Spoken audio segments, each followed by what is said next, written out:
Hi, I just want to fill in a few gaps in the message about abortion. It's really important to understand that if a believer has an abortion, they're committing murder. They're breaking the commandment, thou shalt not commit murder. They will either face time in hell, being tormented for their sin if they do not repent in this current life, or they will be judged in the current life. They will fall ill, they will have accidents, whatever, until they've paid the price for their murder.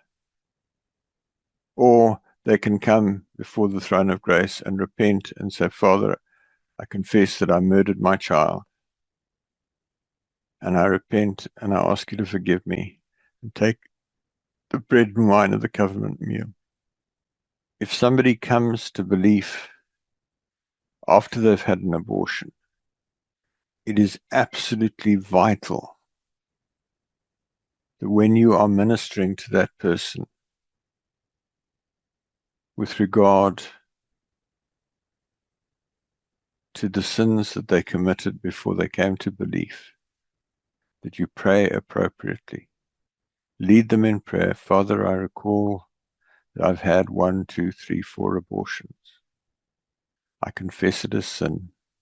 I repent and I ask you to forgive me. Thank you that you forgive me in the name of Yeshua. Same way, if somebody's been in adultery or fornication, you need to pray appropriately. So I just wanted to add that to what I said a couple of days ago with regard to abortion. Thanks so much. It's a really serious topic. Is It, the abortion one is important because every time they murder a fetus, it's an offering to Satan, it's an offering to the demons. And so what you've got is it's quite difficult in Western society to offer human sacrifices. You know, the control of people is quite good, so they can't just pick somebody up on the street and kill them, although they do to some extent. But the abortion is a very convenient way of offering a human sacrifice. Remember that I said to you a few weeks ago that yes. a prophetess who ministered to me, so there was something like 60 human sacrifices against me. And most of those human sacrifices were abortions. And then they drink the blood and they eat the flesh. And that's also an abomination in the sight of Yah. So they do everything they can to make themselves offensive to Yah. And the more offensive they make themselves to Yah, the higher they progress in Satan's kingdom. So I had the experience way back in must have been about 2014, 2014, I think it was 2014. I was in South Africa for a couple of weeks, and we went to a fairly upmarket restaurant, and a woman and a man came in and sat at the table next to us, and she had a very pallid skin, and she just ordered a big plate of French fries, nothing. And Father said to me, that woman is a witch. She's a matron in an abortion clinic. And she's been eating human flesh all day, and she can't stomach any more flesh. And the man that she's with, she picked up, and she's going to take him home with her, and have sex with him. And as he climaxes, she's going to kill him and offer him as a sacrifice, because there is more power in a human sacrifice when the man is at orgasm. That's the sort of thing that happens. And that was in the middle of Johannesburg in Bedfordview, an upmarket restaurant. And another woman came in with 3 men. And Father said to me, those 3 men are all Satanists. She's a witch. And after supper, they're going to go, and the 3 men are going to have sex with her at the same time. which is also an abomination in the sight of Yah. So they get power out of doing abominable things. So, as I said, the first woman was worked in an abortion clinic, and she'd been eating human flesh, and she was going to kill the man she was with as he reached orgasm. And the second group, there was a woman with 3 men, and they were Satanists, and she was a witch, and they were going to go and have group sex. And what I was saying is that's an abomination in the sight of Yah, and they get power. The more they commit abominations to Yah and basically defy Yah, the more powerful they get in Satan's kingdom. So, and the reason, if you look at the news, particularly in the United States, where there are some people campaigning to end abortion or to limit abortion, and the reaction is absolutely vicious, because you're dealing with Satanists who have got this ideal way of getting hundreds of thousands of human sacrifices every year, and they're talking about taking that away from them. So they're fighting very vehemently and very hard, because they say it's about a woman's life, right to take care of her body, but she's got the perfect right to use contraceptives and not get pregnant.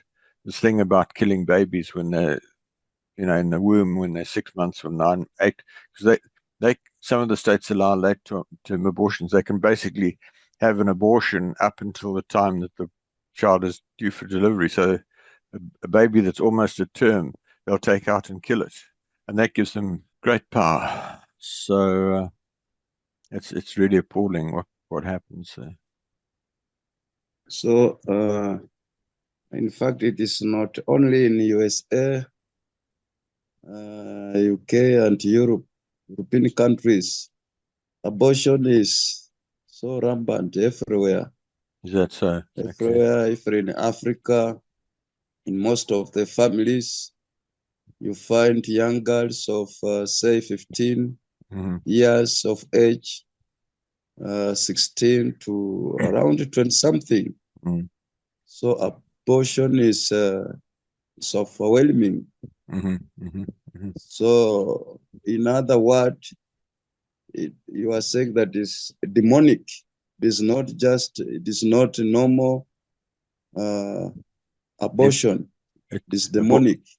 Abortion is satanic and demonic, and it's an absolute abomination. It's murder, and a lot of it is very cruel.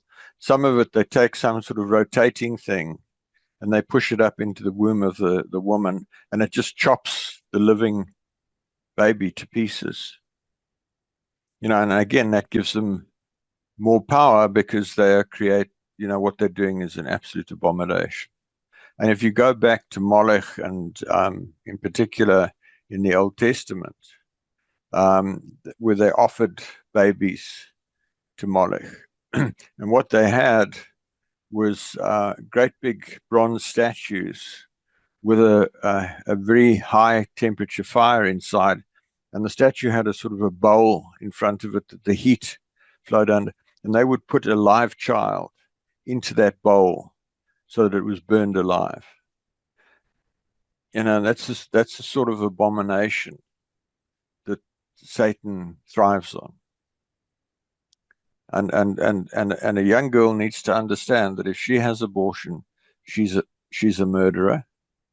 The people who perform the abortion are murderers, and if her family forces her to have an abortion, then they are yoked, they're partners in that, and they are also murderers. The thing to understand about girls of 14, 15, 16 is Yah's original plan was for girls to be mature enough to marry when they reached puberty. So when you read in the Old Testament of a virgin, and even if you read in the New Testament as a virgin, Mary, for example, in those days, a virgin was a girl at puberty. One of the things Father showed me many, many years ago is he led me to buy one volume of the Jewish Talmud. And when I opened it, a page which said that a virgin is a girl with one pubic hair, which is really silly, but it evidences that it's a girl at a young age. So a virgin is about 12, 13, 14 years old. And the thing to realize is that the society back then, 2,000-3,000 years ago, was such that girls were prepared to get married at that age. And there's still societies today where it's sort of acceptable for young girls to get married, except that the Westerners have come and said that that's unacceptable, etc. And it's been done in wrong ways, and the girls are not properly prepared, and the whole thing's a mess. But the fact is that a girl of that age, 13 or so, is sexually ready to have sex. And if you just let her go and you don't put very strong controls and strong moral discipline around her, she's going to go out and have sex. And she's going to get pregnant. And then there's going to be an abortion. And the whole thing is a total abomination in the sight of Yah. And the answer. So just to wrap up on that point, I am not saying that girls of 13 or 14 should get married. I am saying that they're sexually ready to get married. They're not emotionally and psychologically prepared. Society is not prepared, and it's not practical. It's also not legal in most countries. So you have to work with it. And what that means is you need to tell them the truth. You need to tell them that they are sexually mature and they need to deal with that sexual need in an acceptable fashion until they're old enough to get married. There's a whole piece here about truth-telling. Trying to make them bad because they have a sex drive at an age that they were designed to have a sex drive is not the answer. Just say to them, this is the truth. You're sexually ready. It's not allowable. It's not legal. So don't do it. And certainly you need to make sure that they understand that the implication of getting pregnant is serious. The irony of it is that they're allowed to have sex with males of about the same age. So in that case, give them contraceptives, wear condoms, put them on the pill. But what you do not want to happen to your 14-year, 15-year, 16-year-old is that she gets pregnant, has an abortion, and becomes a murderess in the sight of Yah. You've got to work with the reality that she's sexually precocious. I'm not saying that you should encourage her to go and be promiscuous. I'm not even saying that you should encourage her to go and have sex. But if you see that the sex is going to happen, then I don't know what you do. Because ideally, she needs to be married to a man who's somewhat older than her, who's mature. It's important to understand that Moses was in his 40s when he married Zipporah, who was in her teens in Exodus. And Mary, the mother of Yeshua, was also around about the age of 13 or so. And Joseph, her husband, was considerably older than that. So I don't have a cut and dried answer.